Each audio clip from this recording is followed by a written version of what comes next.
Hey there, hi there, hello there, hello there. My name's Adam. Welcome back to my channel, Kaputy Inc. Today's project, I get some new skins on the Mustang here. Did a few too many burnouts, a few too many donuts, and we really put the kibosh on them when we did a burnout for Joff Live. Check it out. Friday nights, Saturday nights, Sunday nights. Well, I don't know, maybe it's going to be a weeknight thing. It's the new Johnny Carson. Check them out. All right, let's get kicking.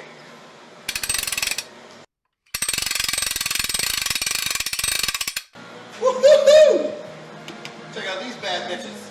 Yeah, they're down to the fancy parts here. These are noisemakers. They tell you when you've burned a little too much rubber off the old tire. Let's see here. These are Continental Tires. They're 275/40 18s.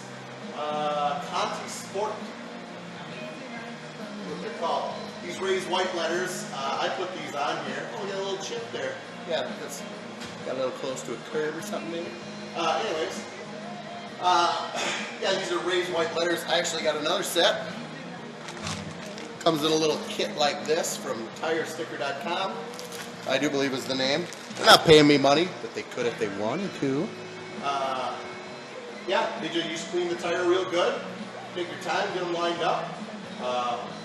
They've held up pretty well. I regularly do burnouts with these bad boys, and they've held up.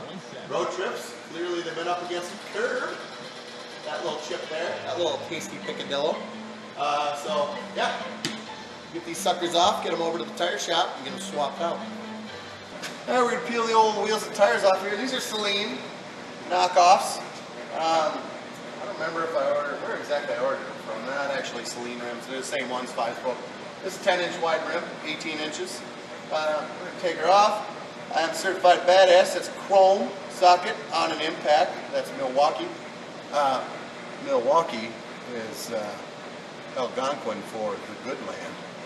Those of you who don't know that. But got to use the slim socket there because a impact socket doesn't fit in between the side of the rim and the lug nut.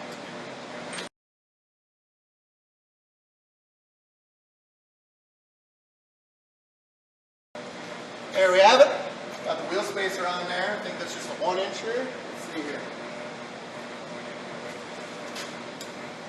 1-inch wheel spacer I got on there. Factory brakes. I got Cobras in the front. That was a really easy swap. If you got one of these cars and you don't have Cobra brakes on the front of it, what the fuck are you doing with your life? QA1 adjustable shocks. You got Ibach lowering springs, Maximum Motorsports lower control arms, and I also have the Maximum Motorsport and hard bar. Paid more for the rear suspension than I paid for the car. So, but hey, zoom, zoom, right? So let's get the other rim off and go into the tire shop.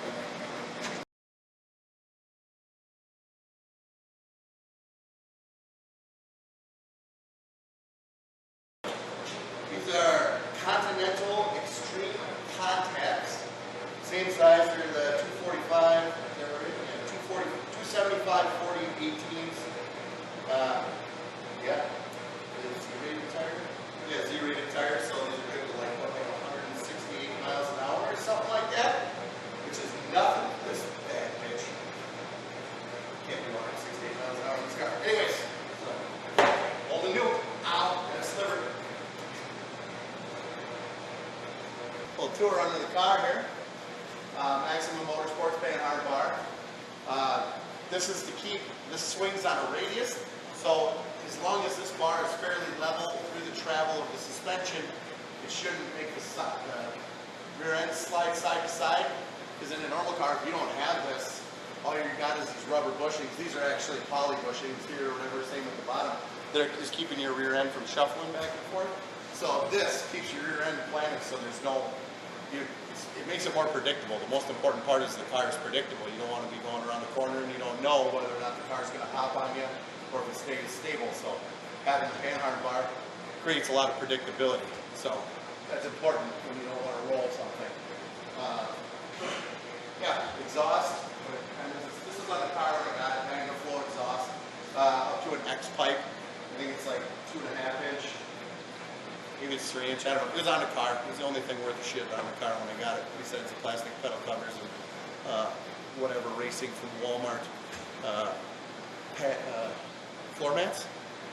I don't think I have them anymore, which is a shame because I probably get a couple extra miles per hour on that. I bought lowering springs. Got this thing squatting down a little bit. I like that better. We got somebody had put, well, I guess the other good thing, somebody put 410s in here. So we got a 410 rear end on a posi so that we can run 2 tires at a time instead of 1.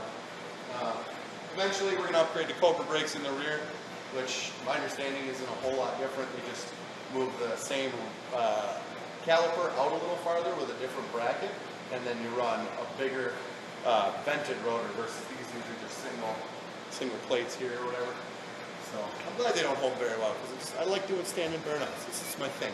We got the QA1 adjustable shocks. So click up, click down. I just keep them in the middle right now because what the fuck I'm doing. Honesty, okay? That's what you want from your YouTube host. Honesty.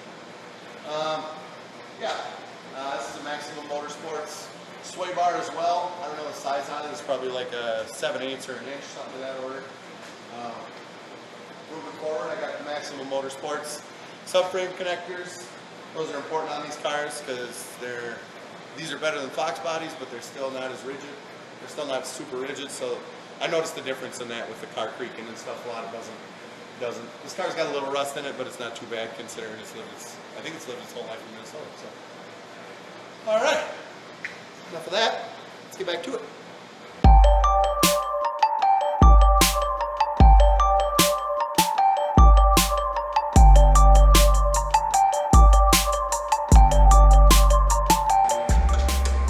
Slap it. That's how you know it's good, like a watermelon.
I guess those will do.